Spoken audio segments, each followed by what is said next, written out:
La gran fractura de la cristiandad. ¿Alguna vez te has preguntado por qué existen tantas iglesias cristianas diferentes? ¿Por qué cuando viajamos a Rusia o Grecia encontramos templos tan distintos a los que vemos en España o México? ¿Cómo es posible que una religión fundada por un solo hombre se haya fragmentado en tantas ramas? La historia que estamos a punto de explorar es quizás la primera y más significativa división del mundo cristiano. Una fractura tan profunda que aún después de casi 1000 años permanece como una cicatriz en el cuerpo del cristianismo global. Imagina un mundo donde la cristiandad era una sola, donde desde las costas de Hispania hasta los desiertos de Egipto, desde las brumas de Britania hasta las montañas de Armenia, una misma fe unía a pueblos dispares bajo una misma autoridad espiritual.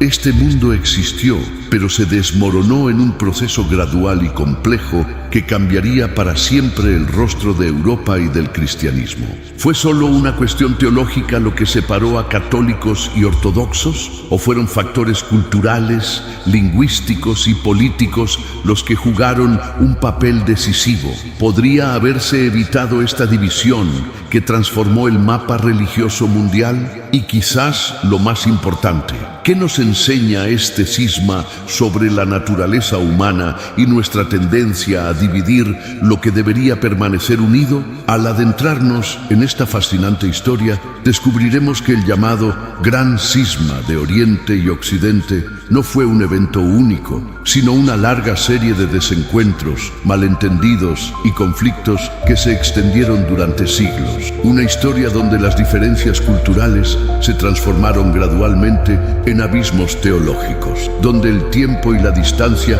convirtieron a hermanos en extraños. Este es el relato de cómo el cristianismo se dividió en dos grandes tradiciones: la Iglesia Católica Romana en Occidente y la Iglesia Ortodoxa en Oriente. Una división que no solo cambió la historia religiosa, sino que reconfiguró el mapa político y cultural de Europa y más allá. Las raíces del cristianismo unificado. La Iglesia primitiva, una comunidad universal.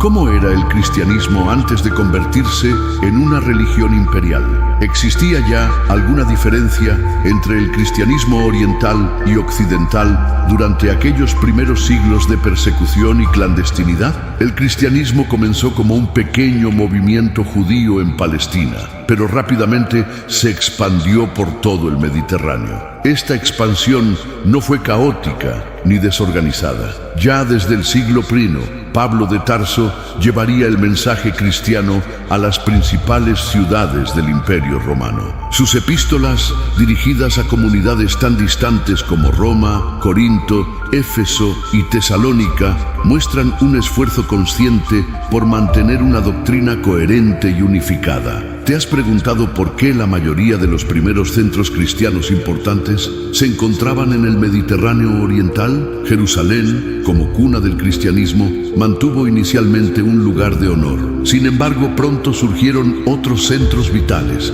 Antioquía, donde los seguidores de Jesús fueron llamados cristianos por primera vez. Alejandría, con su potente tradición intelectual. Éfeso, donde según la tradición vivió María, la madre de Jesús. Y por supuesto Roma, la capital imperial donde Pedro y Pablo serían martirizados. La palabra católico deriva del término griego católicos, que significa universal. Esta universalidad no era solo geográfica, sino también doctrinal, como escribió Ignacio de Antioquía alrededor del año 110, donde está Cristo Jesús, allí está la Iglesia Católica. Este concepto de catolicidad implicaba una comunión universal entre todas las iglesias locales, unidas por una misma fe, unos mismos sacramentos y un mismo espíritu apostólico. Las persecuciones jugaron un papel paradójicamente unificador. ¿No es fascinante cómo la adversidad a menudo une a las comunidades? Bajo el látigo del verdugo romano, las diferencias doctrinales parecían insignificantes. Los mártires cristianos, tanto en Roma como en Antioquía o Cartago, eran venerados por toda la cristiandad.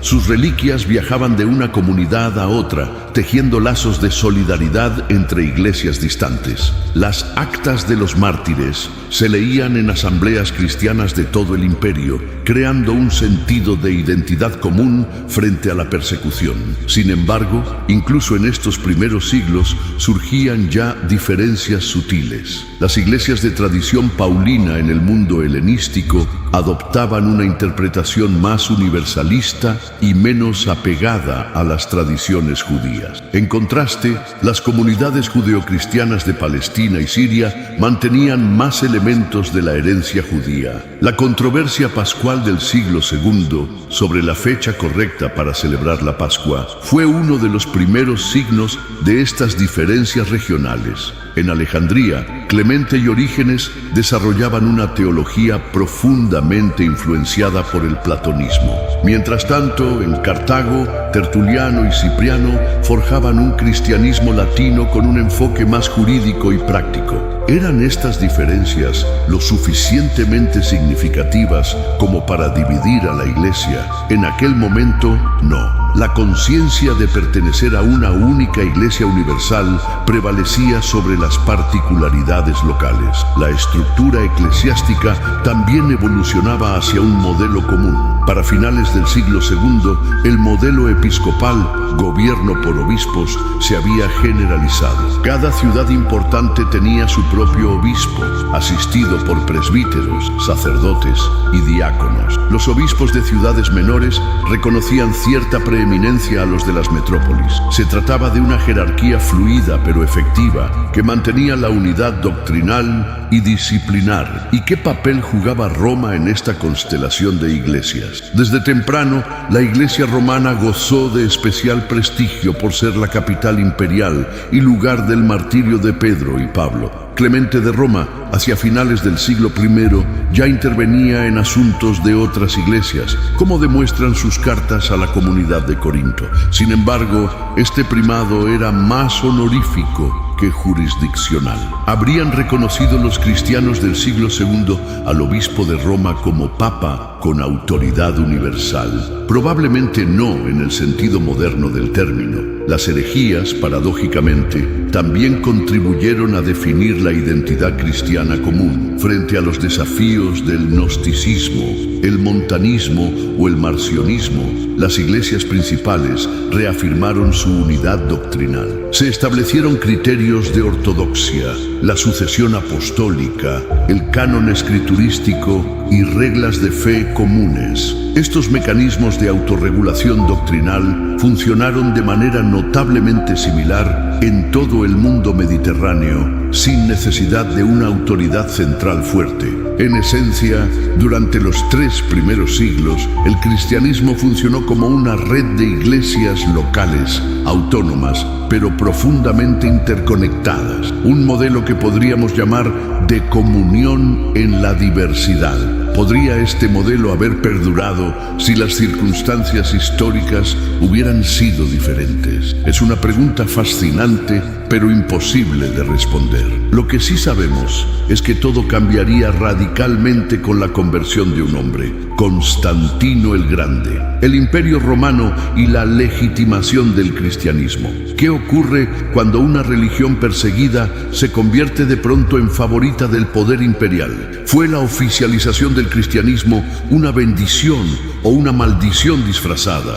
El siglo IV marcaría un antes y un después en la historia cristiana, transformando una secta perseguida en una institución imperial con inmensas riquezas y poder político. En el año 312, en vísperas de la batalla del puente Milvio, el emperador Constantino tuvo una visión que cambiaría la historia. Con este signo vencerás. Según la tradición, vio en el cielo una cruz y las letras griegas XP, Chi Rho, las primeras letras del nombre de Cristo. Al día siguiente, derrotó a su rival Magencio y se convirtió en emperador de Occidente. ¿Fue una verdadera conversión espiritual o un calculado movimiento político? Los historiadores siguen debatiendo esta cuestión, pero lo cierto es que en el año 313, Constantino y su cogobernante oriental Licinio proclamaron el famoso Edicto de Milán. Este edicto no convertía al cristianismo en religión oficial, como a veces se afirma erróneamente,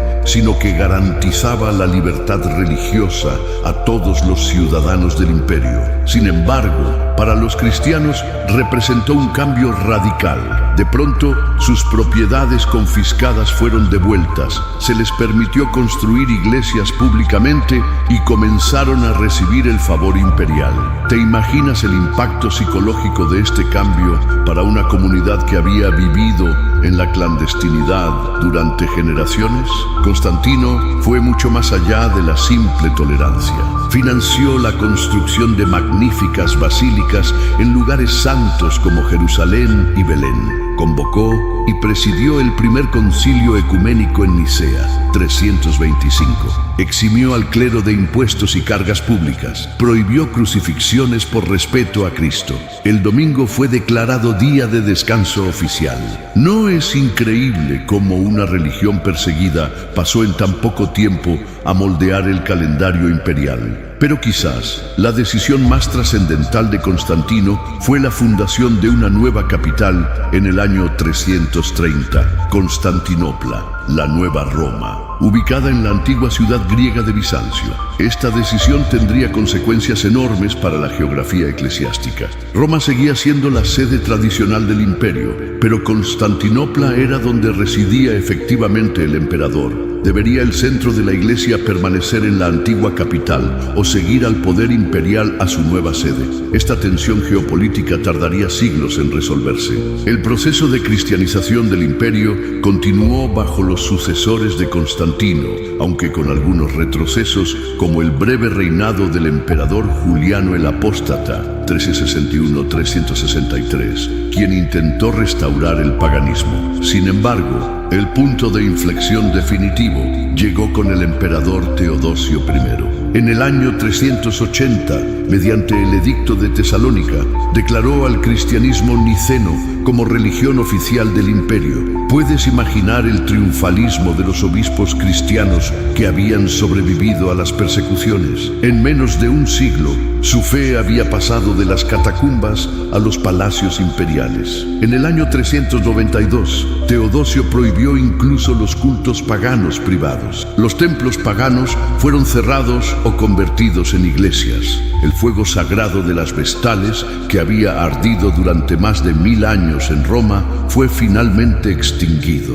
El paganismo, aunque persistió en zonas rurales, de ahí el término pagano, del latín paganus, campesino, había perdido definitivamente su posición hegemónica. Pero esta victoria tuvo consecuencias complejas para la unidad cristiana. La Iglesia, ahora favorecida por el poder imperial, se vio inevitablemente arrastrada a los conflictos políticos. ¿Cómo mantener la independencia espiritual cuando se depende del favor imperial? ¿Cómo resistir la tentación de utilizar el poder secular para resolver disputas teológicas? La división administrativa del imperio, iniciada por Diocleciano y consolidada tras la muerte de Teodosio en 395, separó definitivamente el Imperio Romano de Oriente, con capital en Constantinopla, del Imperio Romano de Occidente, con capital en Rávena, aunque Roma mantenía su prestigio simbólico. Aunque nominalmente seguía siendo un único imperio,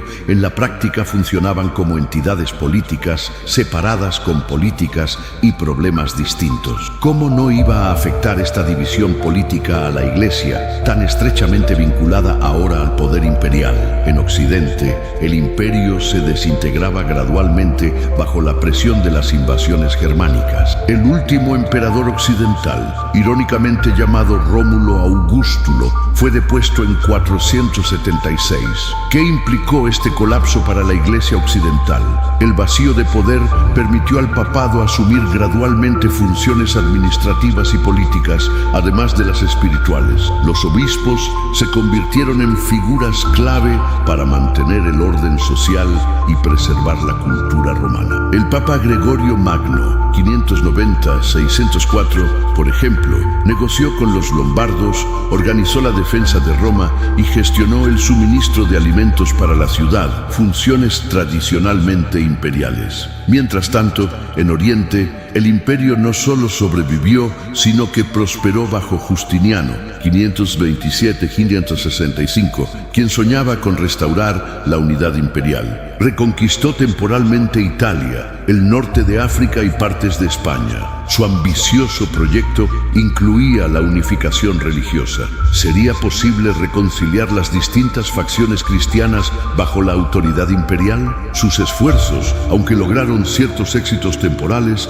a la larga fracasaron. Las divisiones teológicas estaban ya demasiado arraigadas. La Iglesia Oriental evolucionó en una relación mucho más simbiótica con el poder imperial. El emperador no era solo un protector externo de la Iglesia, sino una figura casi sagrada dentro del orden eclesiástico, el igual a los apóstoles y sapostolos. Esta concepción, a menudo llamada cesaropapismo, contrastaba fuertemente con la tradición occidental de separación entre los poderes temporal y espiritual, expresada en la doctrina de las dos espadas, desarrollada por el Papa Gelasio I. Adviertes ya cómo las circunstancias políticas estaban moldeando dos modelos eclesiológicos distintos. En Occidente, una iglesia cada vez más independiente del poder político que acabaría afirmando su superioridad sobre él. En Oriente, una iglesia y un imperio tan entrelazados que resultaba difícil distinguir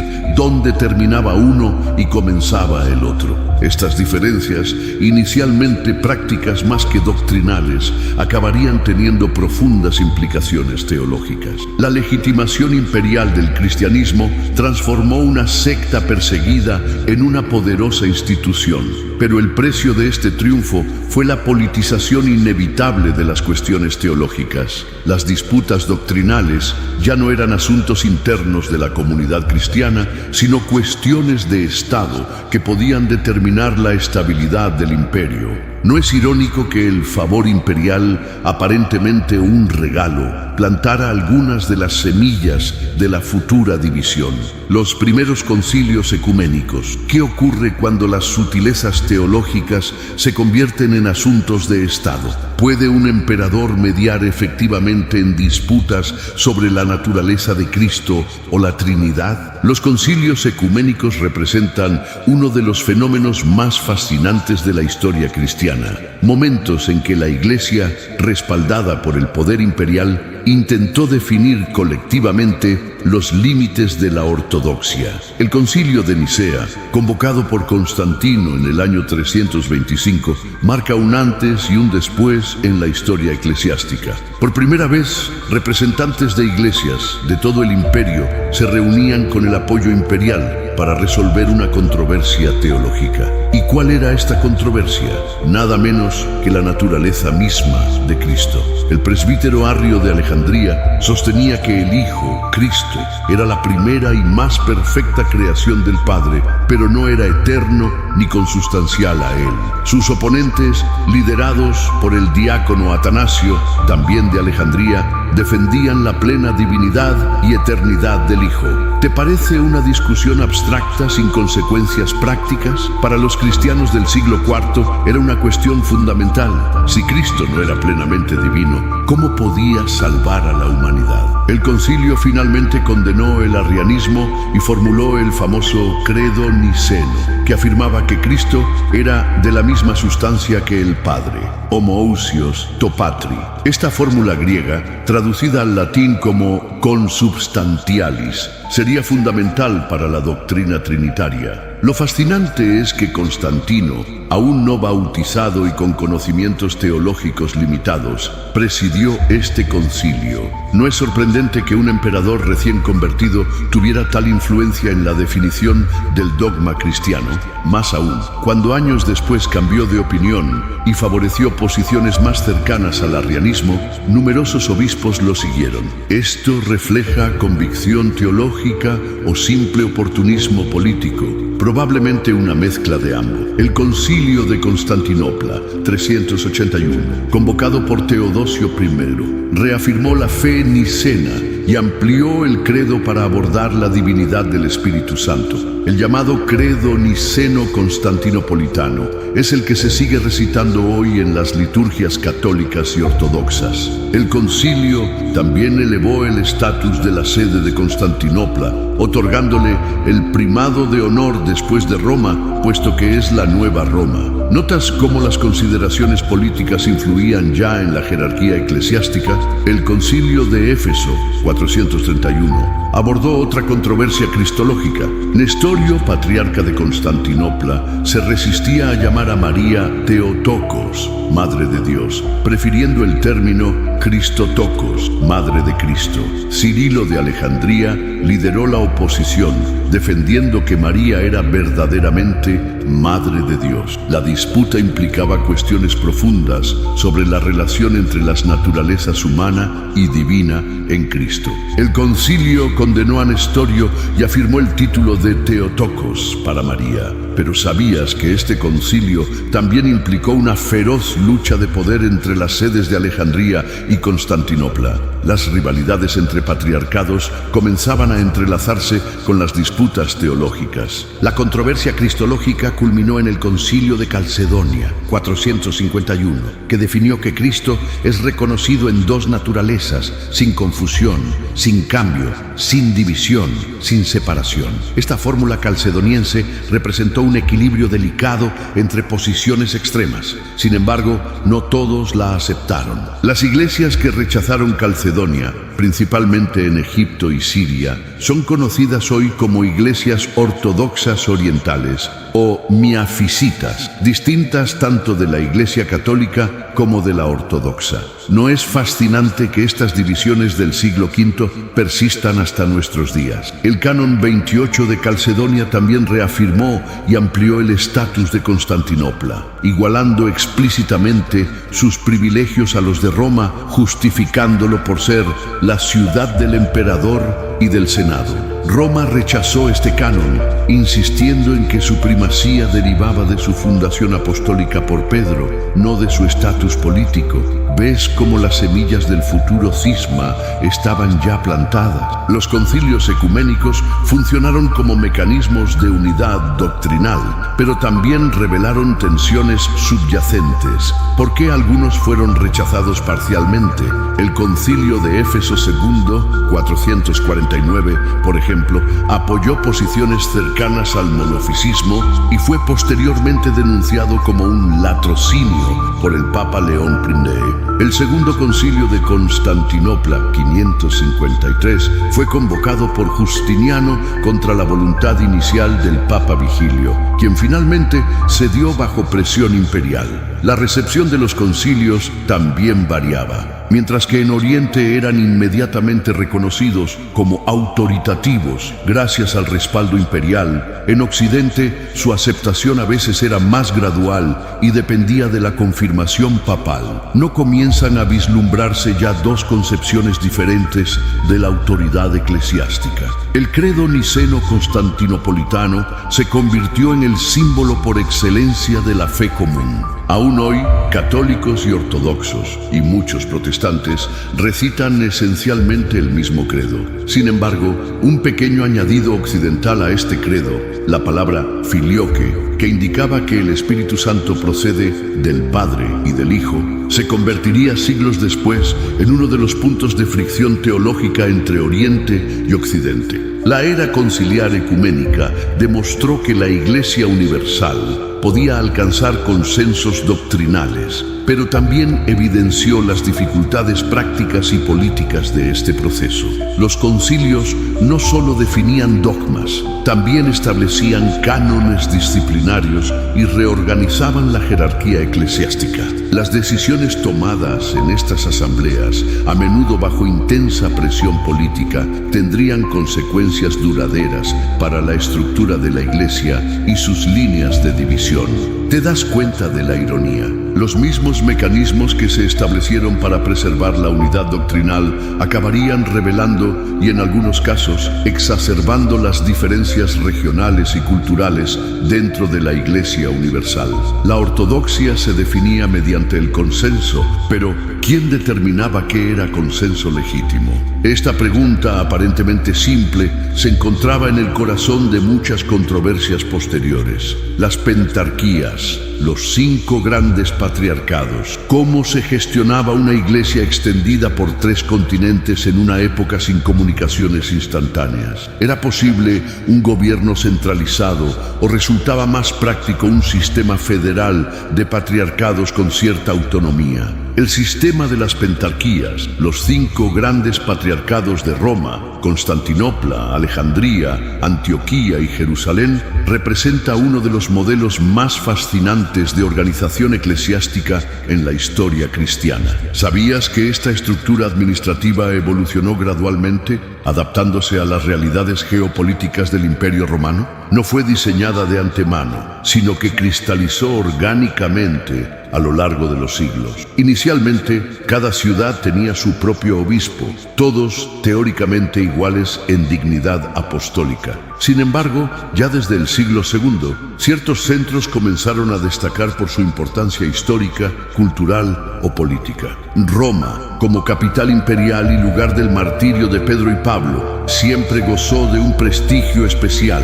Su obispo era considerado sucesor de Pedro, a quien Jesús había dicho: «Tú eres Pedro, y sobre esta piedra edificaré mi iglesia». Mateo 16:18. Ya en el siglo II, Ireneo de Lyon subrayaba la importancia de la Iglesia romana, fundada y establecida por los 2 gloriosísimos apóstoles Pedro y Pablo, con la que, por su preeminencia superior, debe concordar toda iglesia.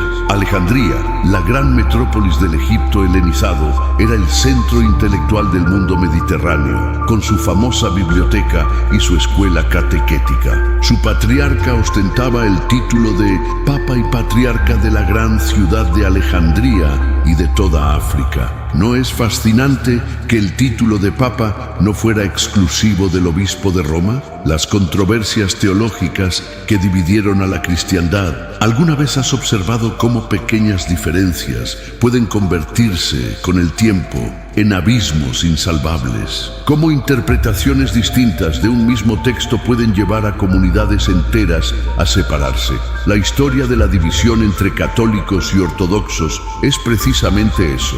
El relato de cómo sutiles divergencias teológicas, combinadas con factores culturales, políticos y lingüísticos, acabaron fracturando la unidad del cristianismo. La cuestión del filioque, una sílaba que dividió un mundo. ¿Puede una sola palabra cambiar el curso de la historia religiosa? En el caso del cristianismo, la adición de la palabra filioque y del Hijo en latín al credo niceno-constantinopolitano representó una de las controversias teológicas más profundas y duraderas entre Oriente y Occidente. El credo original, formulado en el Concilio de Constantinopla en el año 381, afirmaba que el Espíritu Santo procede del Padre. Esta fórmula, aceptada por toda la cristiandad, reflejaba la cuidadosa terminología trinitaria desarrollada por los padres capadocios en Oriente. Sin embargo, hacia el siglo VI, algunas iglesias occidentales comenzaron a añadir la palabra filioque, afirmando que el Espíritu Santo procede del Padre y del Hijo. ¿Por qué se produjo esta adición? Las razones fueron inicialmente pastorales y apologéticas. En la España visigoda, los obispos católicos luchaban contra el arrianismo, que negaba la plena divinidad de Cristo entre los pueblos germánicos. La adición del filioque subrayaba la igualdad divina entre el Padre y el Hijo, reforzando la ortodoxia trinitaria frente a las tendencias arrianas. El Concilio Local de Toledo, en el año 589, fue el primero en adoptar oficialmente esta adición. Progresivamente, la práctica se extendió por la Galia, Alemania e Italia. Carlomagno, emperador del Sacro Imperio Romano Germánico, fue un ferviente defensor del filioque, incluso acusando a los bizantinos de haber eliminado esta palabra del credo original, cuando en realidad nunca había estado allí. ¿No es fascinante cómo la historia puede reescribirse para justificar innovaciones teológicas? El Papa León III, 795-816, aunque teológicamente aceptaba la doctrina expresada por el filioque, se resistió inicialmente a incluirlo en el credo romano, reconociendo que alteraba una fórmula establecida por un concilio ecuménico. Mandó incluso grabar el credo original sin el filioque en placas de plata que se exhibieron en San Pedro. ¿No muestra esto una sensibilidad ecuménica sorprendente para aquella época? Sin embargo, la presión cultural y política acabó imponiéndose. Hacia el año 1014, bajo el Papa Benedicto VIII, Roma finalmente adoptó el credo con el filioque durante la coronación del emperador Enrique II. Pero ¿cuál era exactamente el problema teológico? ¿Por qué los orientales se oponían tan firmemente a esta adición? La controversia revelaba dos tradiciones trinitarias distintas pero complementarias. La tradición oriental, desarrollada principalmente por los padres capadocios Basilio el Grande, Gregorio de Nisa y Gregorio Nacianceno, enfatizaba al Padre como única fuente o principio, arché, de la divinidad. En esta concepción, el Espíritu procede del Padre, mientras el Hijo es engendrado por el Padre. Ambos procesos distinguen a las personas divinas mientras mantienen la unidad de la esencia divina. La tradición occidental, influenciada profundamente por San Agustín, concebía al Espíritu Santo como el vínculo de amor entre el Padre y el Hijo. En su tratado De Trinitate, Agustín desarrolló una psicología trinitaria donde el Espíritu procede de ambos como su amor mutuo. Esta concepción resultaba perfectamente coherente dentro del marco conceptual latino. Patriarcas orientales como Focio de Constantinopla, siglo IX, criticaron duramente el filioque. Según ellos, la adición comprometía la monarquía del Padre como único principio divino y sugería dos principios en la Trinidad. Además, alteraba unilateralmente un credo establecido por un concilio ecuménico, lo que planteaba serias cuestiones eclesiológicas sobre la autoridad para definir el dogma. La cuestión del filioque revela algo más profundo que un simple desacuerdo terminológico. Muestra dos aproximaciones teológicas distintas. La oriental más apofática, enfatizando lo que no se puede decir sobre Dios, y la occidental más catafática, procurando expresar positivamente el misterio divino. ¿No ves en este debate el reflejo de dos mentalidades, dos formas de hacer teología, dos maneras de acercarse al misterio divino? La tragedia del filioque no fue tanto su contenido teológico, sino el proceso de su adopción.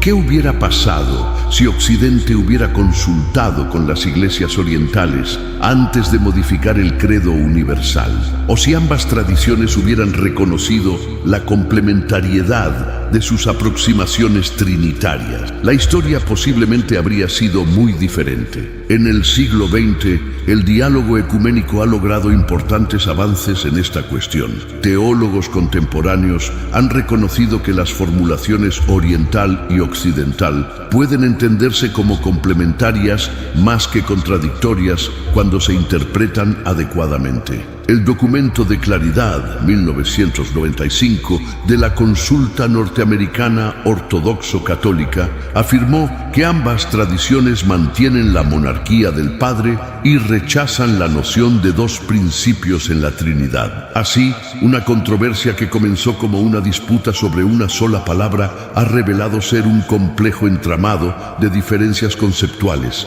lingüísticas y culturales que necesitaban siglos de diálogo para empezar a resolverse. El pan de la Eucaristía, ácimo o fermentado. ¿Puede el tipo de pan utilizado en la liturgia realmente dividir a los cristianos? Lo que parece una cuestión meramente práctica se convirtió en un símbolo visible de profundas diferencias teológicas y culturales entre Oriente y Occidente. El pan eucarístico, ese elemento cotidiano transformado en sacramento central de la fe cristiana, se convirtió en campo de batalla teológico durante la crisis del siglo XI. Los occidentales habían adoptado gradualmente el uso de pan sin levadura, ácimo, para la Eucaristía, mientras que los orientales insistían en el uso de pan fermentado con levadura. ¿De dónde surgió esta diferencia litúrgica? La tradición latina fundamentaba su práctica en una interpretación literal de los relatos de la Última Cena. Según los evangelios sinópticos, Jesús instituyó la Eucaristía durante una cena pascual judía, donde el uso de pan sin levadura era obligatorio según la ley mosaica. Además, el pan ácimo simbolizaba la pureza y la ausencia de corrupción, valores que resonaban con la teología eucarística occidental. La tradición oriental, por su parte, enfatizaba el simbolismo del pan fermentado como representación de la plena humanidad de Cristo, incluida su alma, representada por la levadura. El pan con levadura simbolizaba también la nueva creación en Cristo, superando la antigua ley de la Pascua judía. ¿No resulta fascinante cómo un mismo sacramento podía interpretarse con simbolismos tan distintos, pero igualmente profundos? La controversia sobre los ácimos explotó públicamente en 1053, cuando el patriarca Miguel Cerulario cerró las iglesias latinas de Constantinopla que utilizaban pan ácimo. Su partidario, León de Ocrida, escribió una carta acusando a los latinos de judaizar y de separarse de la tradición apostólica. El monje Nicetas Estetatos fue aún más lejos, argumentando que el pan sin levadura no era realmente pan, sino una especie de arcilla cocida, invalidando así las Eucaristías latinas. ¿Te imaginas la gravedad de tal acusación? Equivalía a decir que la mitad de la cristiandad no celebraba válidamente su sacramento central. La respuesta occidental fue igualmente severa. El cardenal Humberto de Silva Candida contraatacó afirmando que el pan fermentado representaba una masa corrompida, impropia para simbolizar el cuerpo puro de Cristo. Lo que resulta especialmente interesante es que esta controversia litúrgica se hizo prominente justo antes del cisma de 1054. ¿Por qué una práctica que había coexistido durante siglos se convirtió de repente en casus belli? Esto sugiere que el verdadero problema no era el pan en sí, sino lo que representaba. Dos tradiciones litúrgicas que habían evolucionado separadamente hasta volverse mutuamente extrañas. Detrás de la disputa sobre el pan eucarístico se escondía una cuestión más profunda sobre la relación entre el cristianismo y el judaísmo. ¿Era la Eucaristía una continuación transformada de la Pascua judía, visión latina, o una ruptura radical con lo antiguo para establecer lo nuevo, visión griega? Estas distintas perspectivas teológicas reflejaban también experiencias históricas diferentes. Occidente había integrado pueblos germánicos sin tradición judía previa, mientras Oriente mantenía una conexión más directa con las raíces helenístico-semíticas del cristianismo primitivo. Con el tiempo, tanto católicos como ortodoxos acabarían reconociendo la validez de ambas tradiciones eucarísticas. El Concilio de Florencia, 1439, afirmó explícitamente que el cuerpo de Cristo se realiza verdaderamente tanto en pan ácimo como en pan fermentado. Hoy, las iglesias católicas de rito oriental utilizan pan fermentado, mientras la iglesia latina mantiene el uso de ácimos, demostrando que la unidad en la fe no requiere uniformidad en la expresión litúrgica. ¿No es irónico que un elemento tan básico como el pan pudiera convertirse en símbolo de división? Quizás la lección más importante de esta controversia es que los símbolos religiosos nunca son solo símbolos. Encarnan identidades culturales y teológicas profundamente arraigadas que no pueden modificarse sin afectar la autocomprensión de una comunidad de fe. Divergencias sobre el purgatorio. Entre los numerosos desacuerdos teológicos que separaron a Oriente y Occidente, pocos ilustran tan claramente sus diferentes enfoques espirituales como la cuestión del purgatorio. ¿Qué ocurre con el alma después de la muerte y antes del juicio final? ¿Existe un estado o proceso intermedio de purificación? Las respuestas a estas preguntas revelarían concepciones fundamentalmente distintas sobre la salvación, la justicia divina y la naturaleza del arrepentimiento. La doctrina occidental del purgatorio se desarrolló gradualmente a lo largo de la Edad Media. Aunque sus raíces pueden encontrarse en textos patrísticos tempranos y en prácticas como la oración por los difuntos, su sistematización teológica fue predominantemente obra de teólogos medievales latinos. San Agustín ya había sugerido la posibilidad de un fuego purificador para ciertos creyentes fallecidos. San Gregorio Magno desarrolló más esta idea en sus diálogos, narrando visiones del más allá donde las almas experimentaban purificación. Pero fue en la escolástica medieval, especialmente con Santo Tomás de Aquino, cuando el purgatorio adquirió su formulación clásica como un lugar intermedio donde las almas sufrían temporalmente para purgar los pecados ya perdonados, pero cuyas penas temporales no habían sido satisfechas completamente en vida. ¿Qué imagen tendrías al pensar en el purgatorio según esta tradición? Probablemente la de un tercer lugar, además del cielo y el infierno, un espacio de sufrimiento temporal, pero con la certeza de la salvación final. Esta concepción refleja la mentalidad jurídica romana que permeaba la teología occidental, con su énfasis en la satisfacción de la justicia divina. Las indulgencias, una práctica que sería central en los debates de la Reforma protestante, estaban íntimamente ligadas a esta doctrina. Representaban la remisión de las penas temporales debidas por los pecados, aplicables tanto a vivos como a difuntos. El sistema de indulgencias reflejaba la creencia en la tesorería de méritos de la Iglesia y en su poder para administrarla en beneficio de las almas. La tradición oriental, por su parte, nunca desarrolló una doctrina tan específica sobre el estado intermedio del alma. Aunque los ortodoxos rezan por los difuntos y creen en alguna forma de purificación después de la muerte, rechazan la concepción occidental del purgatorio como un lugar distinto con penas casi físicas. La teología ortodoxa habla más bien de un proceso continuo de crecimiento espiritual que puede continuar después de la muerte. Las almas de los difuntos experimentan un anticipo del juicio final, pero su estado no es definitivo hasta la resurrección universal. La purificación se concibe menos como una satisfacción de la justicia divina y más como un proceso de sanación y transformación interior. ¿Por qué estas diferencias? La divergencia refleja distintas comprensiones de la salvación misma. La soteriología occidental, influenciada por el derecho romano, tendía a utilizar lenguaje jurídico: pecado como deuda, redención como pago, satisfacción de la justicia divina. La tradición oriental, más influenciada por la filosofía griega, concebía la salvación principalmente como teosis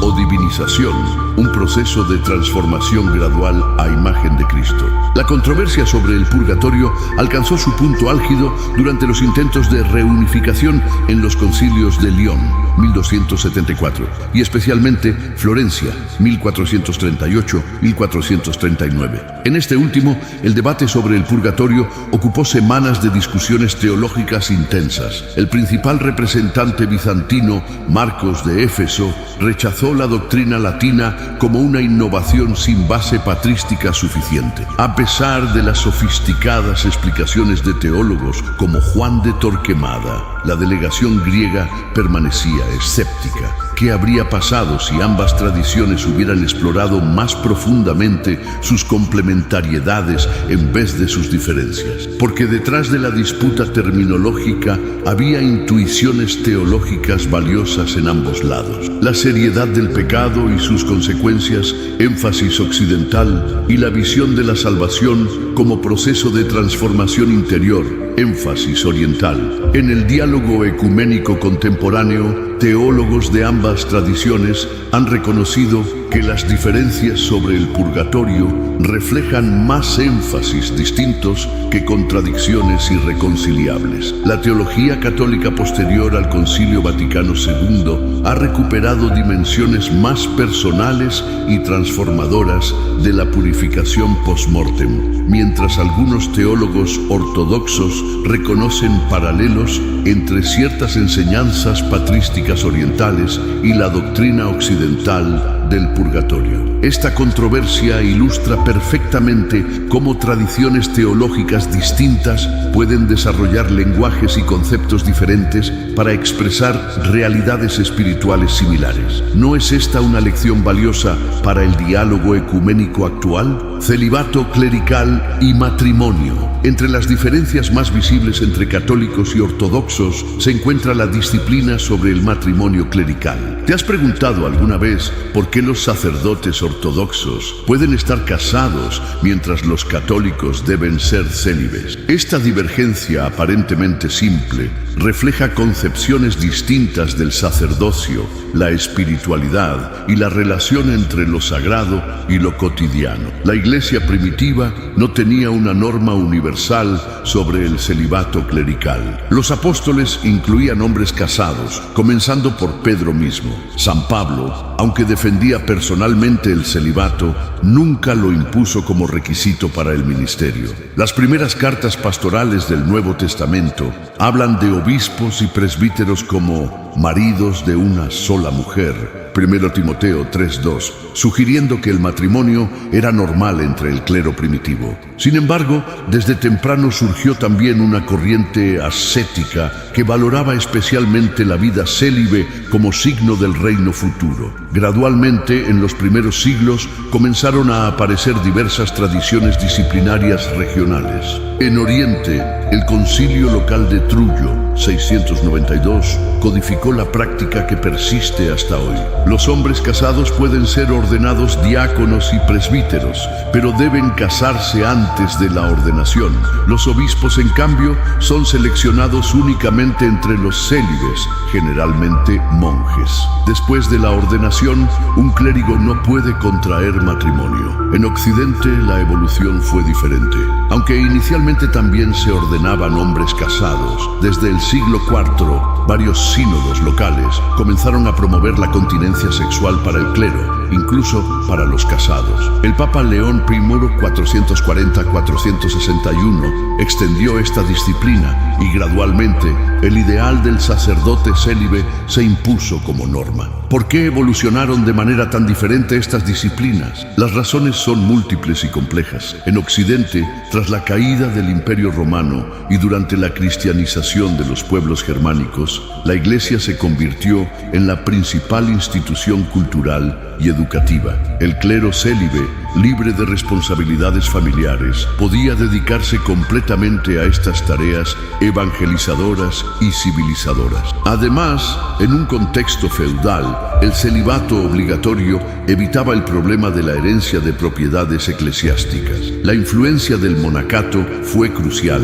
En Occidente, los monjes, especialmente los benedictinos, asumieron gradualmente funciones pastorales, difundiendo el ideal monástico al clero secular. La espiritualidad que vinculaba especialmente celibato y sacralidad arraigó profundamente en la mentalidad latina medieval.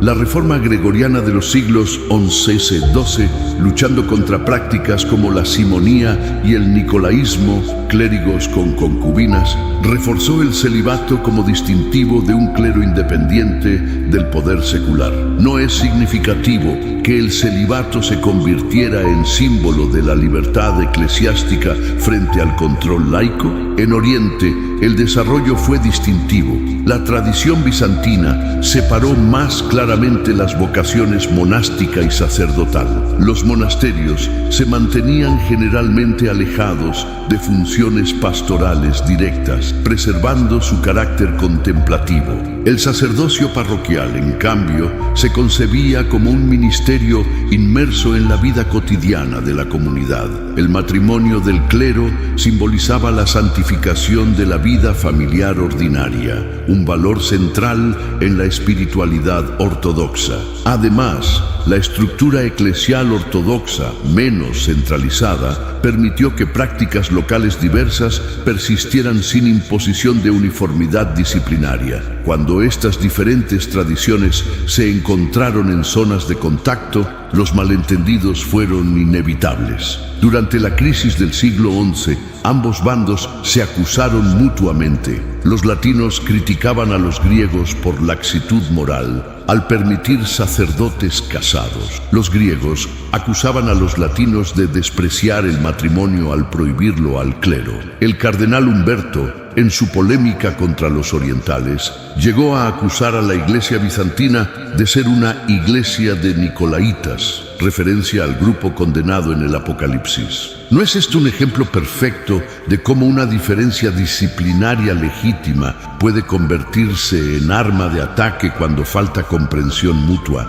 Lo fascinante es que, a nivel teológico profundo, ambas tradiciones mantenían creencias compatibles. El valor del celibato como carisma especial, la santidad del matrimonio como sacramento, la necesidad de pureza moral para el clero. La diferencia estaba en cómo articular estos valores en la disciplina concreta. Con el tiempo, ambas iglesias han reconocido implícitamente la legitimidad de la tradición ajena. La Iglesia Católica ordena actualmente como sacerdotes a hombres casados en sus ritos orientales y desde 1980 también a exministros anglicanos y protestantes convertidos que están casados. Por su parte, la Iglesia Ortodoxa mantiene en alta estima el monacato célibe, de donde selecciona exclusivamente a sus obispos. ¿No nos enseña esta historia que la diversidad disciplinaria no debería necesariamente amenazar la comunión eclesial? Las diferentes prácticas sobre el celibato clerical reflejan énfasis teológicos complementarios más que contradictorios. La dedicación radical del ministro a su comunidad, modelo latino, y la santificación de todas las dimensiones de la vida humana, incluida la familiar, modelo oriental. El gran cisma de 1054, el día que la cristiandad se rompió. ¿Qué ocurre cuando altos dignatarios eclesiásticos, con personalidades fuertes y poco diplomáticas, se enfrentan en un contexto de tensiones acumuladas durante siglos? ¿Cómo un conflicto aparentemente localizado pudo transformarse en la división más duradera de la historia cristiana? Los eventos de 1054, conocidos como el Gran Cisma, nos ofrecen un caso de estudio fascinante sobre cómo las dinámicas personales, culturales y políticas pueden tener consecuencias religiosas de alcance milenario. Los protagonistas del conflicto. Todo gran drama histórico tiene sus personajes principales, y el cisma de 1054 no es una excepción. Tres figuras destacan en este turbulento episodio: el patriarca Miguel Celulario, el Papa León IX, representado por el cardenal Humberto, y el emperador bizantino Constantino Numeio Monómaco. Sus personalidades, ambiciones y limitaciones moldearían decisivamente el curso de los acontecimientos. Miguel Celulario, 1059, no era un teólogo sofisticado, sino un político eclesiástico con ambiciones formidables. Nacido en una familia aristocrática bizantina, había aspirado inicialmente a la carrera imperial antes de entrar en la vida religiosa tras ser implicado en una conspiración. Como patriarca de Constantinopla desde 1043, se caracterizó por su fuerte personalidad, su celo por la tradición bizantina y su determinación por aumentar la influencia del patriarcado. ¿Fue Celulario un defensor intransigente de la ortodoxia o un oportunista que usó las diferencias religiosas para consolidar su poder? Probablemente ambas cosas. A diferencia de sus predecesores, Cerulario mostró escaso interés en mantener buenas relaciones con Roma. En 1052 comenzó una campaña contra las prácticas litúrgicas latinas, ordenando el cierre de las iglesias de rito latino en Constantinopla. Este acto, sin precedentes en su radicalidad, revelaba una nueva actitud.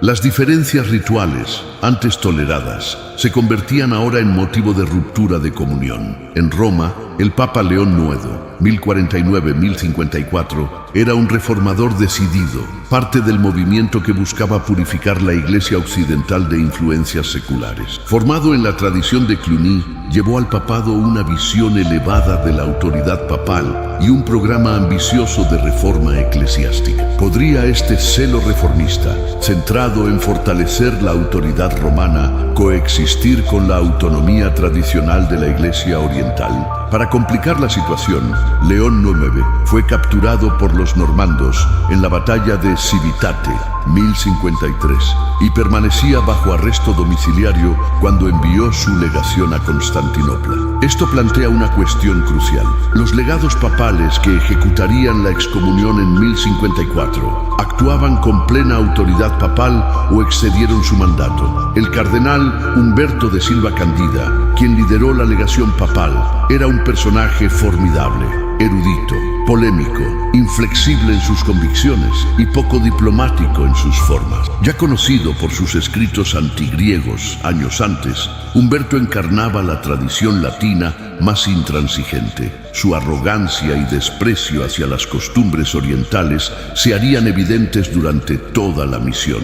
El tercer protagonista clave fue el emperador bizantino Constantino IX Monómaco, 1042-1055. A diferencia de Cerulario, Constantino favoreció una política de acercamiento con Roma, motivado principalmente por consideraciones geopolíticas. Necesitaba el apoyo papal contra los normandos que amenazaban tanto posesiones bizantinas en Italia como el territorio papal. ¿Habrían tomado los acontecimientos otro rumbo si el emperador hubiera tenido la determinación y autoridad de sus predecesores? Constantino, a pesar de su título, se encontraba en una posición relativamente débil. Había alcanzado el trono a través de su matrimonio con la emperatriz Zoe, más que por derecho hereditario o mérito militar, y su poder era cuestionado. Incapaz de controlar a Cerulario, intentó una política ambigua de apaciguamiento tanto del patriarca como de los legados papales,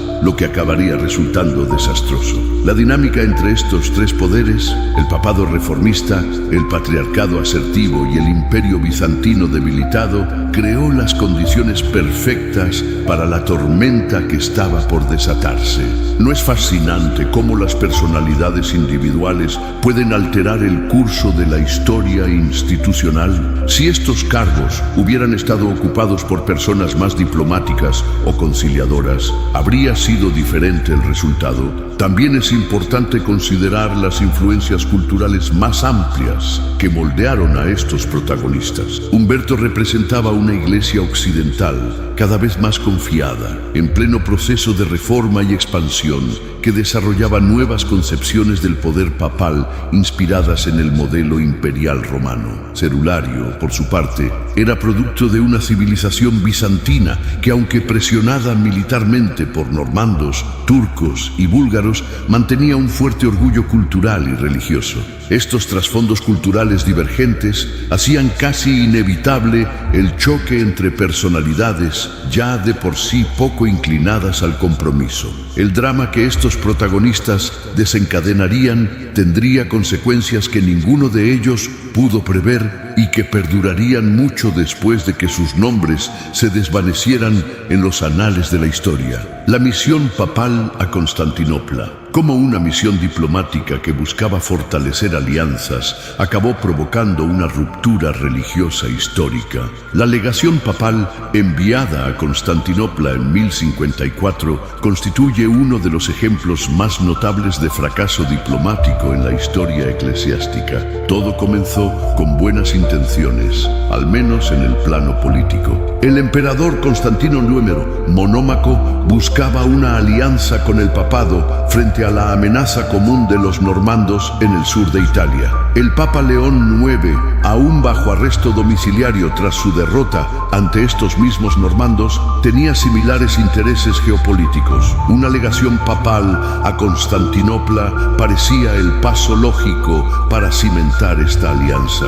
La delegación romana, encabezada por el cardenal Humberto de Silva Candida e integrada también por Federico de Lorena, futuro Papa Esteban IX, y Pedro, arzobispo de Amalfi, partió hacia Constantinopla a principios de 1054. Llevaban cartas para el emperador y el patriarca, pero los objetivos exactos de su misión siguen siendo objeto de debate histórico. ¿Era principalmente una misión político-militar o buscaba también resolver las crecientes tensiones eclesiásticas? Al llegar a Constantinopla en abril de 1054, los legados fueron recibidos con honores por el emperador, pero el encuentro con el patriarca Cerulario fue desastroso desde el principio. Según fuentes bizantinas, los legados no mostraron el respeto debido al patriarca. Se negaron a realizar la prosternación tradicional y pretendían que Cerulario besara sus documentos papales. El patriarca, ofendido, se negó a recibirlos formalmente. ¿Imaginas la escena? Dos tradiciones diplomáticas y de protocolo completamente diferentes chocando en un primer encuentro que debería haber sido conciliador. La situación empeoró cuando los legados presentaron la carta papal dirigida a Cerulario. El documento, probablemente redactado por el propio Humberto antes de partir de Roma, contenía un tono autoritario e incluso amenazante que resultaba inaceptable para los bizantinos. Peor aún, la carta contenía términos y conceptos que, al ser traducidos al griego, resultaban teológicamente problemáticos. Por ejemplo, la afirmación latina de que el Espíritu Santo procede a patre filioque se traducía al griego de un modo que parecía implicar dos principios en la Trinidad, una herejía para los orientales. Habría cambiado el curso de los acontecimientos si los legados hubieran contado con mejores traductores o con una comprensión más profunda de las sensibilidades culturales bizantinas. Es imposible saberlo, pero lo cierto es que las barreras lingüísticas y culturales exacerbaron un conflicto ya de por sí cargado de tensiones históricas. La expansión global católica y el colonialismo. ¿Alguna vez te has preguntado por qué el catolicismo domina en Latinoamérica mientras que apenas tiene presencia en Rusia o Grecia? ¿O por qué el Papa goza de una autoridad tan centralizada que habría sido inimaginable en la Iglesia del primer milenio? Para comprender estas realidades, debemos adentrarnos en uno de los fenómenos más transformadores de la historia religiosa, la expansión global católica impulsada por los imperios coloniales europeos. Cuando Cristóbal Colón pisó las costas americanas en 1492, no solo estaba abriendo un nuevo capítulo en la historia política y económica del mundo, también estaba inaugurando una era de expansión sin precedentes para la Iglesia Católica. ¿No resulta fascinante que el mismo año de la llegada a América fuera también el año de la reconquista de Granada, el último bastión musulmán en la península ibérica? La coincidencia no es casual. España y Portugal, recién consolidados como reinos católicos, trasladaron al Nuevo Mundo su fervor religioso y su visión de la cristiandad. La bula papal intercaetera de 1493 dividió el mundo no cristiano entre España y Portugal, otorgándoles no solo derechos de conquista, sino también la responsabilidad de evangelizar a los pueblos indígenas. ¿Te imaginas el poder que esto confería a la Iglesia Católica? De pronto, el cristianismo romano se extendía por territorios vastísimos, desde las selvas brasileñas hasta las Filipinas, pasando por México, Perú y la India. Los métodos de evangelización variaron enormemente. Fueron fueron los misioneros católicos simplemente cómplices del colonialismo o, en ocasiones, sus principales críticos? La realidad, como siempre, es compleja y contradictoria. Figuras como Bartolomé de las Casas denunciaron los abusos contra los indígenas, mientras que otros religiosos participaron activamente en la destrucción de culturas nativas. Las reducciones jesuíticas del Paraguay intentaron crear comunidades cristianas protegidas de la explotación colonial, pero no dejaban de ser parte de un sistema que buscaba la asimilación cultural y religiosa. La adaptación cultural se convirtió en un tema espinoso. En China, el jesuita Matteo Ricci adoptó vestimentas y costumbres confucianas, aprendió a escribir en caracteres chinos y presentó el cristianismo utilizando conceptos filosóficos locales. En India, Roberto de Nobili se vistió como brahman y estudió el sánscrito. ¿Eran estas estrategias una forma legítima de inculturación o una disolución peligrosa de la esencia cristiana? La controversia de los ritos chinos y malabares, que involucró a jesuitas, dominicos y autoridades romanas, refleja las tensiones inherentes al proyecto misionero católico. La expansión global trajo consigo un fortalecimiento del papel del papado. ¿No es paradójico que mientras los protestantes rechazaban la autoridad papal en Europa, ésta se consolidaba en los nuevos territorios, a miles de kilómetros de Roma? En un mundo donde las comunicaciones tardaban meses, el Papa se convertía en el principal referente de unidad y autoridad. Las órdenes religiosas, especialmente los jesuitas, considerados el ejército del Papa, estrecharon los vínculos entre las iglesias locales y el centro romano. El patronato real, o padroado en el caso portugués, otorgaba a las coronas ibéricas importantes prerrogativas en el nombramiento de obispos y la administración eclesiástica en sus colonias. ¿Era este un modelo viable de relación iglesia-estado o una subordinación excesiva de lo religioso a lo político? Lo cierto es que creó una iglesia estrechamente vinculada al poder colonial, una herencia que marcaría profundamente las relaciones religiosas en Latinoamérica, incluso después de la independencia. La arquitectura, el arte y la música religiosa florecieron en las colonias, creando síntesis fascinantes entre las tradiciones europeas y las sensibilidades indígenas. Desde las catedrales barrocas de México hasta las misiones de adobe de California, desde los coros polifónicos de las reducciones guaraníes hasta los retablos con ángeles arcabuceros andinos, emergió un catolicismo vibrante y sincrético. ¿No es asombroso cómo el cristianismo, nacido en Palestina y moldeado por la cultura grecolatina, asumió nuevas formas expresivas en continentes tan distintos? Mientras tanto, el mundo ortodoxo seguía caminos muy diferentes. Limitado principalmente a Europa Oriental y Oriente Medio, no participó en la gran expansión colonial. ¿Cómo habrían sido las Américas si hubieran sido colonizadas por potencias ortodoxas? Es una pregunta fascinante pero imposible de responder. Lo que sí sabemos es que la ausencia de esta expansión global marcó una diferencia fundamental en el desarrollo de ambas tradiciones. La experiencia colonial consolidó en el catolicismo una eclesiología universalista y centralizada. Roma no era solo un patriarcado entre otros, sino el centro indiscutible de una iglesia verdaderamente global. Las misiones habían demostrado que el catolicismo podía adaptarse a culturas radicalmente distintas, manteniendo su unidad institucional. El Concilio Vaticano I, 1869-1870, al proclamar la infalibilidad papal, no hizo sino coronar un proceso de centralización que llevaba siglos gestándose y que la experiencia colonial había acelerado. ¿Qué impacto tiene este legado colonial en las relaciones ecuménicas contemporáneas? Para muchos ortodoxos, el catolicismo sigue apareciendo como una religión occidentalizada con pretensiones de universalidad que no respeta suficientemente suficientemente las tradiciones locales. Para muchos católicos, el carácter nacional de las iglesias ortodoxas parece estrecho y provinciano.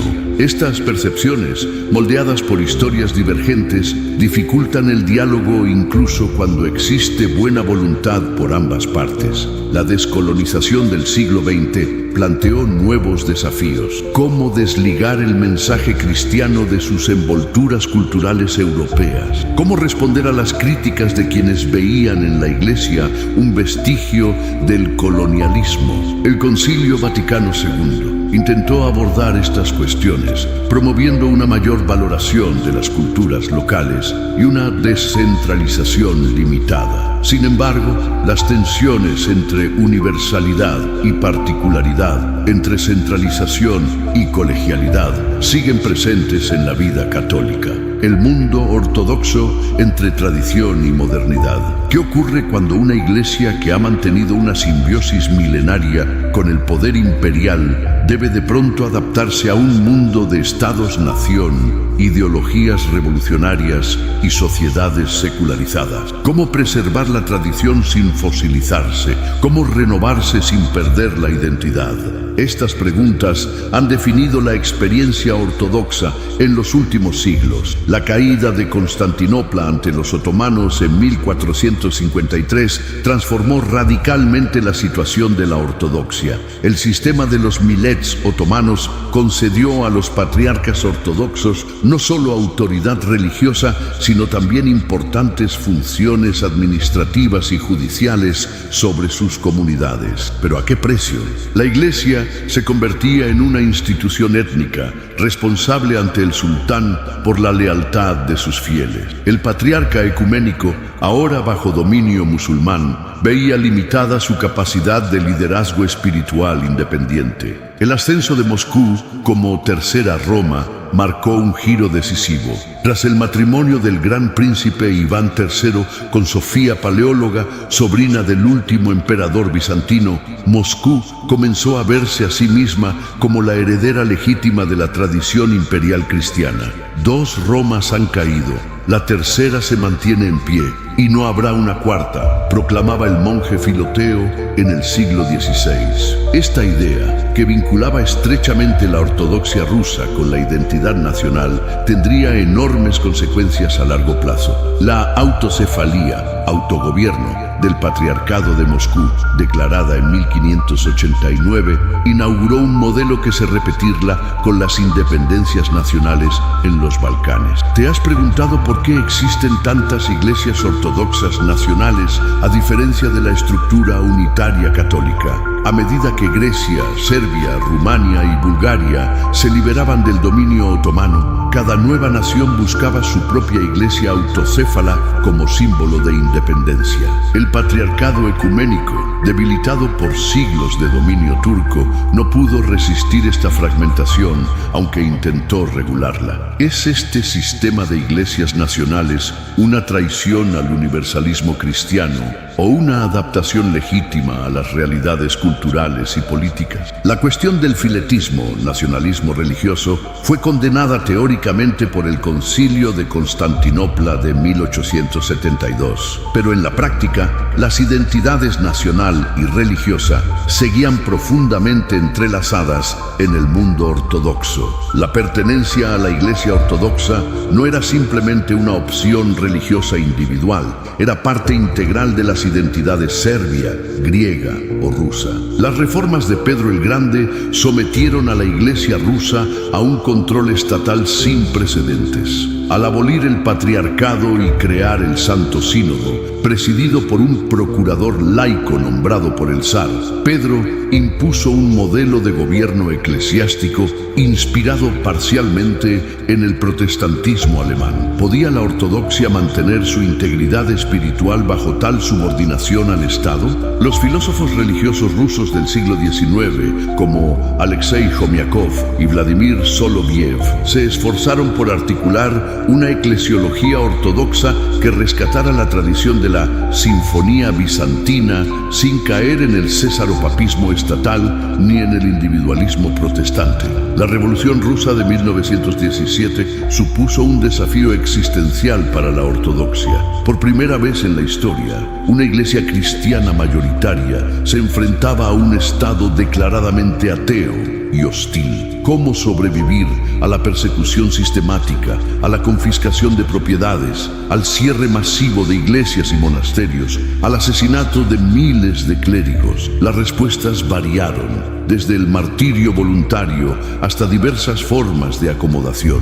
Las tensiones entre la iglesia patriarcal, que intentaba un modus vivendi con el régimen soviético, y la iglesia rusa en el exilio, que mantenía una postura intransigente, reflejaban los dilemas morales de esta situación sin precedentes. El comunismo impactó también en otras iglesias ortodoxas de Europa Oriental. En Rumania, el régimen de Ceausescu impuso un férreo control sobre la jerarquía eclesiástica. En Bulgaria, la iglesia fue reducida a una posición marginal. ¿Pueden estas iglesias ser juzgadas por sus compromisos con regímenes totalitarios? ¿O debemos reconocer que actuaron bajo coerción extrema, intentando preservar lo esencial de la fe en circunstancias imposibles? En Grecia, la situación era diferente, pero no menos compleja. La Constitución griega reconocía a la ortodoxia como religión predominante, pero las relaciones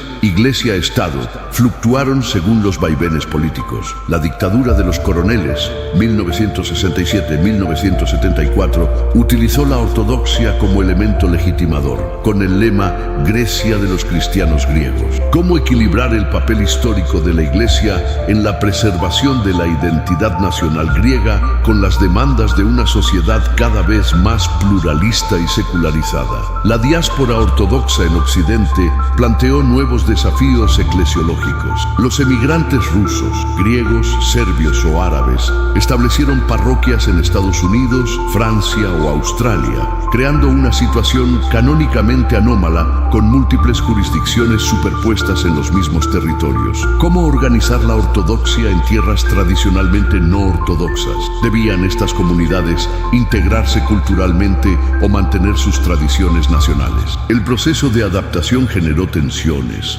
pero también una reflexión teológica renovada y el surgimiento de una ortodoxia más consciente de su tradición y más capaz de articularla en diálogo con la modernidad. La caída del comunismo a partir de 1989 abrió un nuevo capítulo. En Rusia, la Iglesia experimentó un renacimiento espectacular, pasando de 6.000 parroquias durante la era soviética a más de 30.000 en la actualidad. La reconstrucción de la Catedral de Cristo Salvador en Moscú, demolida por Stalin en 1931, simbolizaba este resurgimiento. Pero, ¿a qué precio? La estrecha alianza entre el Patriarcado de Moscú y el régimen de Putin plantea interrogantes sobre la independencia espiritual de la Iglesia. El concepto de mundo ruso, Ruski Mir, que presenta a Rusia como civilización ortodoxa distinta de Occidente, es una legítima expresión de la inculturación ortodoxa o una peligrosa instrumentalización política de la religión. En los Balcanes, las guerras yugoslavas de los años 90 reavivaron antiguas tensiones etnorreligiosas. ¿Qué responsabilidad tuvieron las iglesias ortodoxas en la legitimación de la violencia nacionalista? Podían haber hecho más por promover la reconciliación. El caso de Kosovo, sagrado para la identidad serbia, pero mayoritariamente albanés y musulmán, ejemplifica los dilemas de una ortodoxia que sigue estrechamente vinculada a identidades étnicas particulares en un mundo cada vez más global y multicultural. El Concilio Panortodoxo de Creta, 2016, aunque boicoteado por Rusia y algunas otras iglesias, intentó abordar los desafíos contemporáneos de manera conciliar. ¿Puede la ortodoxia recuperar una voz común después de siglos de fragmentación nacional? cómo responder a cuestiones como el ecumenismo, la diáspora, el calendario litúrgico o las nuevas tecnologías sin perder la fidelidad a la tradición patrística. En medio de estos desafíos, el monacato ortodoxo ha experimentado un renacimiento significativo, especialmente en lugares como el Monte Athos, Grecia, o el monasterio de Optina, Rusia. ¿No es fascinante que en plena era digital, miles de jóvenes abracen una forma de vida que ha permanecido esencialmente inalterada durante siglos? La tradición esicasta, con su énfasis en la oración de Jesús y la deificación, teosis, continúa atrayendo a buscadores espirituales desencantados con el materialismo moderno. La ortodoxia del siglo XXI vive una tensión creativa entre la preservación de su rica tradición y la necesidad de responder a los desafíos contemporáneos. ¿Puede una tradición tan ligada históricamente a culturas e imperios específicos convertirse verdaderamente en una iglesia universal? ¿Puede mantener su integridad doctrinalmente conservadora mientras dialoga con sociedades cada vez más seculares y pluralistas? Son preguntas abiertas que definirán el futuro de esta antigua tradición cristiana. El uniatismo, puentes o nuevas divisiones. ¿Qué ocurre cuando una comunidad ortodoxa reconoce la autoridad del Papa, pero mantiene sus ritos, tradiciones y disciplina orientales? ¿Es este modelo un puente entre católicos y ortodoxos, o por el contrario, un obstáculo adicional para la reunificación? El fenómeno del uniatismo, las iglesias católicas de rito oriental, representa uno de los capítulos más controvertidos en las relaciones entre el cristianismo oriental y occidental. Todo comenzó con la Unión de Brest en 1596. La Commonwealth polaco-lituana, potencia católica expansiva, incluía numerosas poblaciones rutenas, ucranianas y bielorrusas de tradición ortodoxa. En un contexto de presiones políticas, discriminación religiosa y cierto descontento con la jurisdicción de Constantinopla, un grupo de obispos ortodoxos firmó un acuerdo por el que reconocían la autoridad del Papa mientras preservaban su liturgia bizantina, el matrimonio de los sacerdotes y otras tradiciones orientales. Nació así la Iglesia Greco-Católica Ucraniana, la más numerosa de las iglesias uniatas hasta hoy. ¿Te das cuenta de la complejidad de esta situación? Para los católicos romanos de la época representaba un triunfo, la vuelta al redil de hermanos separados que finalmente reconocían el primado papal. Para la jerarquía ortodoxa suponía una traición, el abandono de la verdadera fe por razones de conveniencia política. Para muchos fieles comunes significaba simplemente continuar con sus tradiciones religiosas familiares bajo una nueva jurisdicción, a menudo sin comprender plenamente las implicaciones teológicas del cambio. El modelo se replicaría en otros lugares con circunstancias similares. En Transilvania nacería la Iglesia Greco-Católica Rumana, 1697. En el norte de Siria, la Iglesia Católica Melquita, 1724. En Egipto, la Iglesia Católica Copta, 1741. Cada caso tenía sus particularidades, pero el patrón era similar. Comunidades ortodoxas que, bajo diversas presiones, aceptaban la autoridad romana mientras mantenían sus tradiciones orientales. ¿Qué motivó estos movimientos? Las razones eran complejas y variaban según el contexto. Los factores políticos eran evidentes. En territorios bajo control de potencias católicas como Polonia o el Imperio Austrohúngaro, la unión con Roma podía proporcionar ventajas legales y sociales. Los factores eclesiásticos también pesaban. Algunas comunidades ortodoxas se sentían descuidadas por patriarcados distantes o sometidos al dominio otomano. Y no podemos descartar motivaciones espirituales genuinas. Algunas personas veían en la unión una forma de restaurar la comunión cristiana original sin renunciar a su herencia oriental. Las consecuencias, sin embargo, fueron a menudo traumáticas. Las comunidades se dividieron, las familias se separaron, los templos se disputaron. En Ucrania occidental, la tensión entre ortodoxos y greco-católicos ha persistido durante siglos. exacerbada por políticas estatales cambiantes y conflictos nacionales. Stalin aboliría forzosamente la Iglesia greco-católica ucraniana en 1946, integrándola a la ortodoxia rusa mediante una falsa reunificación marcada por detenciones, deportaciones y ejecuciones de clérigos resistentes. El estatuto eclesiológico de estas iglesias siempre ha sido ambiguo. ¿Son realmente puentes entre Oriente y Occidente, como a veces se les presenta, o más bien tierras de nadie, miradas con sospecha desde ambos lados? Para el derecho canónico católico, son iglesias particulares sui iuris, con plena dignidad, no católicos de segunda clase. En la práctica, sin embargo, a menudo han sido tratadas como anomalías embarazosas, toleradas pero no plenamente integradas en la vida católica. Desde la perspectiva ortodoxa, el uniatismo representa un modelo inaceptable de reunificación. El documento de Balamand, 1993, fruto del diálogo oficial católico-ortodoxo, afirmó claramente que el uniatismo como método ha fracasado y no puede ser un modelo para las relaciones futuras. Pero ¿qué significa esto para los millones de fieles de estas iglesias que han mantenido su identidad a menudo a costa de grandes sacrificios? El Concilio Vaticano II supuso un punto de inflexión para las iglesias orientales católicas. El decreto Orientalium Ecclesiarum reconoció explícitamente el derecho y el deber de regirse según sus propias disciplinas y les animó a redescubrir su patrimonio oriental auténtico tras siglos de latinización progresiva. No es paradójico que fuera la misma Roma que durante tanto tiempo había presionado para que estas iglesias se asimilaran a las prácticas latinas, quien ahora les animaba a recuperar sus raíces orientales. El resurgimiento de estas iglesias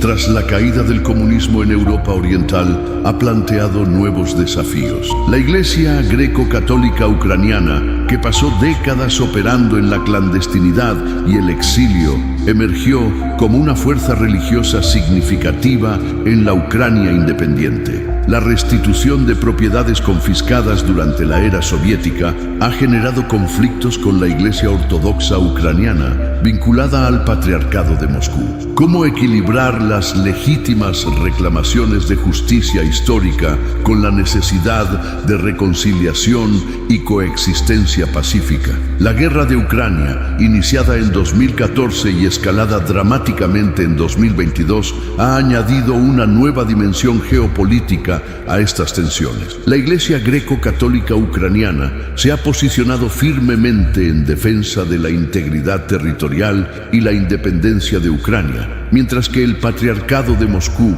ha sido acusado de servir a los intereses imperiales rusos. ¿Pueden las iglesias trascender estas divisiones nacionales y políticas para encontrar un terreno común como cristianos? El futuro del uniatismo plantea interrogantes fascinantes. ¿Seguirán estas iglesias siendo un obstáculo para el diálogo católico-ortodoxo o podrían transformarse en laboratorios de reconciliación?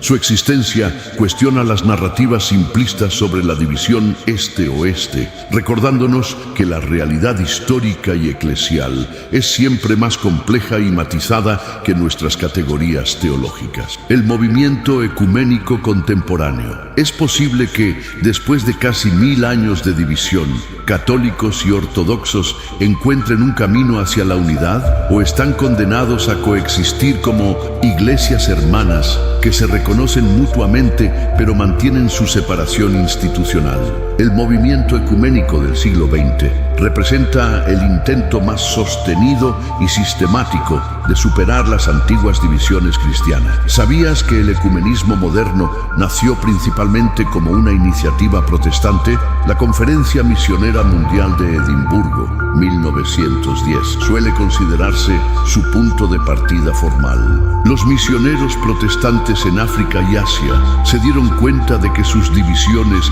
denominacionales escandalizaban a los pueblos a los que pretendían evangelizar. ¿Cómo predicar el evangelio del amor mientras se competía por convertir a las mismas poblaciones. Esta contradicción práctica llevó a buscar formas de cooperación que, gradualmente, evolucionarían hacia el diálogo teológico. La Iglesia Ortodoxa se sumó al movimiento ecuménico desde etapas tempranas. El Patriarcado Ecuménico emitió en 1920 una encíclica dirigida a todas las iglesias de Cristo, proponiendo una liga o koinonia de iglesias para promover la cooperación y la eventual unidad. Las iglesias ortodoxas participaron en las conferencias de fe y constitución desde 1927 y fueron miembros fundadores del Consejo Mundial de Iglesias en 1948. ¿Pero qué motivaba esta apertura ortodoxa al diálogo? Por un lado, las circunstancias históricas. Tras la Primera Guerra Mundial, muchas iglesias ortodoxas se encontraban en situaciones precarias y el apoyo de cristianos occidentales resultaba valioso. Por otro lado, existía una genuina aspiración teológica. La ortodoxia siempre se ha considerado a sí misma como la continuación de la iglesia indivisa del primer milenio, abierta en principio a la restauración de la unidad sobre bases doctrinales adecuadas. La posición católica fue inicialmente mucho más reservada. El Santo Oficio prohibió en 1919 la participación católica en conferencias ecuménicas. Pío XI, en su encíclica Mortalium Animos, 1928, advirtió contra un falso irenismo que relativizara las diferencias doctrinales. Solo con el pontificado de Juan XXIII se produciría un cambio significativo. La creación del Secretariado para la Unidad de los Cristianos en 1960